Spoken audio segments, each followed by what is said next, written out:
faire un tuto comment fabriquer un bicylindre avec un moteur de scooter de temps.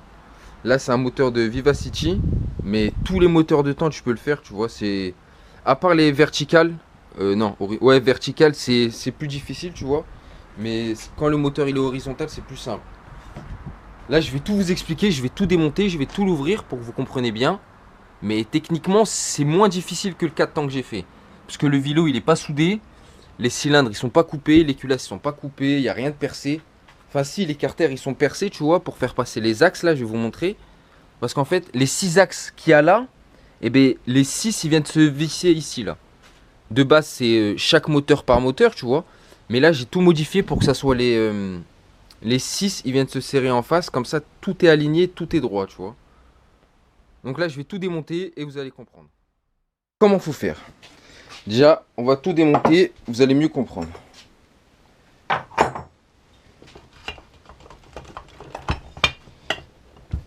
Je vais encore démonter là, comme ça vous allez mieux voir.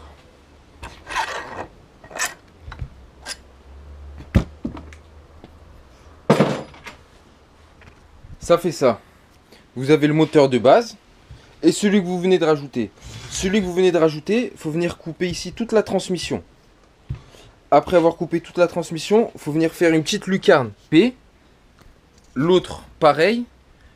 Pour réussir en fait à venir mettre les boulons qui vont venir accorder le vilebrequin. Alors, un volant magnétique. Le volant magnétique, vous le percez. Vous enlevez la bague qui est au milieu. Vous la rentrez dans le cône et vous la vissez. Après que vous ayez fait ça, il faut agrandir un peu les trous. Il faut faire des trous oblongs. Pour que comme ça, cette pièce-là, elle puisse rentrer dedans et qu'il y ait un peu de jeu. Et après, il faut venir, comment ça s'appelle? Faut venir mettre les deux pistons en haut. Je vais vous montrer comment il faut faire aussi. Déjà, quand vous avez cette pièce, c'est bon. Après, il faut faire l'autre. Celle-là. Donc cette pièce, comment elle s'est faite? Il faut prendre une bague qui rentre pile poil du diamètre de l'axe, là, vous voyez? Elle rentre pile poil. Dessus, vous venez souder un boulon. Là, vous le voyez. Pour qu'en fait, ce boulon, vous mettiez une vis et que cette vis, elle vienne se serrer sur l'axe du vélo. Sur l'axe du vélo, il faut faire un trou oblong. En fait, c'est pas un trou oblong, un trou borne. C'est un trou qui traverse pas. Et la vis, il faut venir la mettre en pointu pour que la vis, elle vienne rentrer dans le trou. Pour pas que ça tourne, tu vois. J'en ai mis deux. Là, vous voyez, j'ai fait un autre trou. Mais je l'ai pas mis parce que ça sert à rien. Déjà, une, ça suffit largement. Après, quand vous avez fait ça, il faut venir souder un flasque.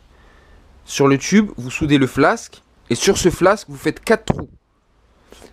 Mais pour faire ces 4 trous, pour savoir où ils sont, alors comment faut faire? Donc là, vous avez le flasque, vous faites pas de trou. Vous la mettez en face, en contact, comme ça.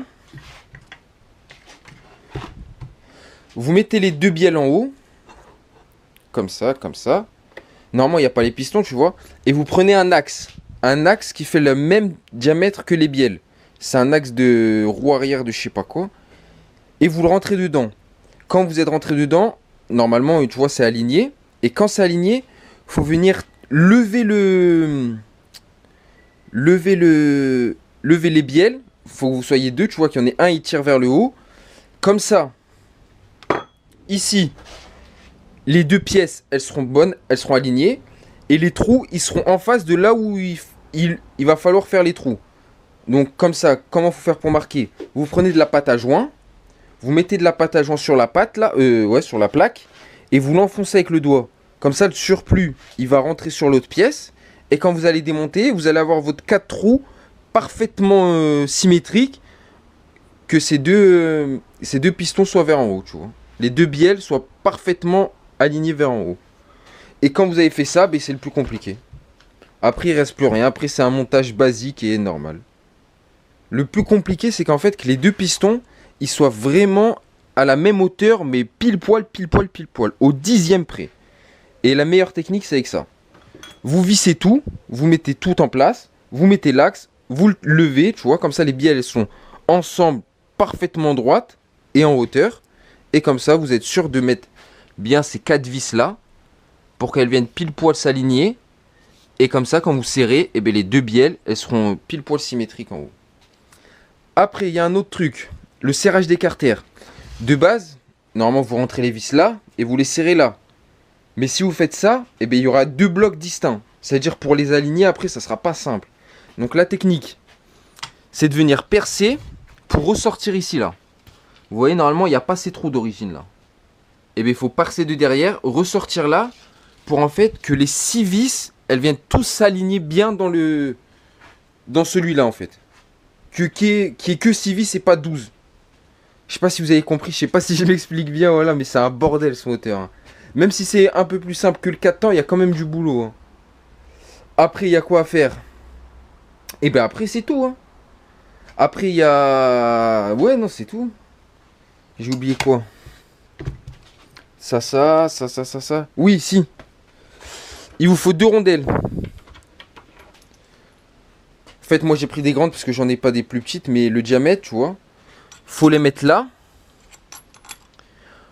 Pour que comme ça, quand vous allez serrer, l'espace qu'il y a entre les deux, et ben les rondelles, elles viennent le plaquer. Parce que si vous mettez pas ces rondelles, ça va venir tirer les deux vilos et ça va venir enlever le jeu qu'il y a là. Vous voyez ici, il y a un jeu pour que ça tourne librement. Et quand vous allez venir tirer, et ben ça va forcer. Donc ça veut dire il faut bien mesurer. Et les rondelles, c'est des rondelles de diamètre. Tac, tac.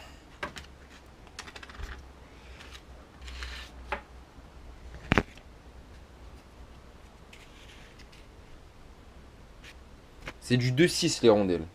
2,7. Parce que moi, au début, j'avais mis d'autres rondelles. Elles étaient un peu plus fines. Et quand je venais serrer, ça venait plaquer les vilos. Et les vilos, ils forçaient. Et comme je vous ai dit, quand ça force, c'est mort. Faut qu'il y ait comme là. Aucun jeu. Aucune force. Après, le montage. Pour le montage, vous mettez les deux bielles vers le haut. Tac, tac. Il est où l'axe? J'avais un axe. Vous prenez l'axe.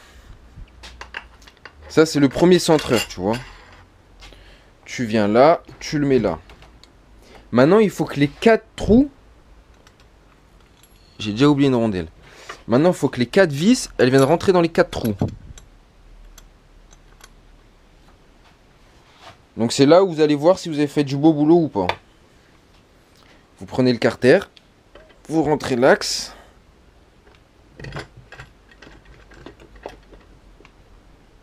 Je suis rentré. Bon, et ici ça plaque.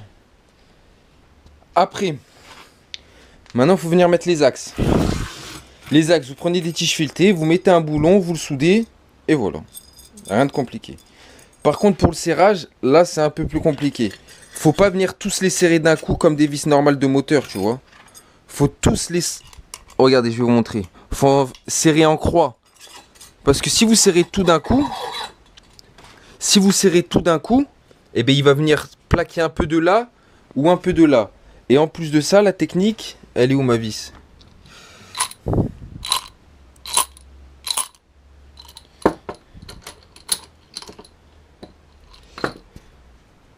En plus de ça, la technique, quand ça vient plaquer, il vient pas trop tirer par ici. Et dès que j'ai fini le serrage, je l'enlève.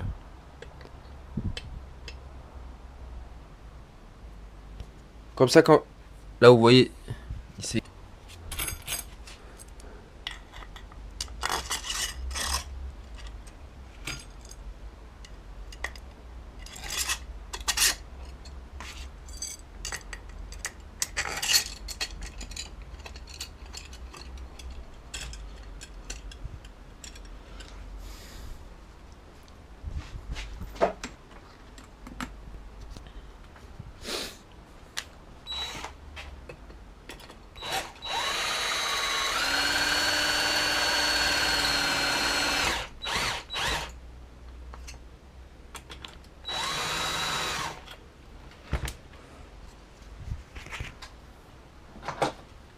Là, comme la tige filetée, elle est, vous voyez, c'est grand, ça part pas tout le temps droit.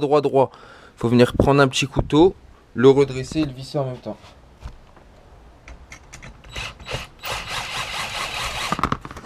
Pour qu'il rentre bien dans son trou.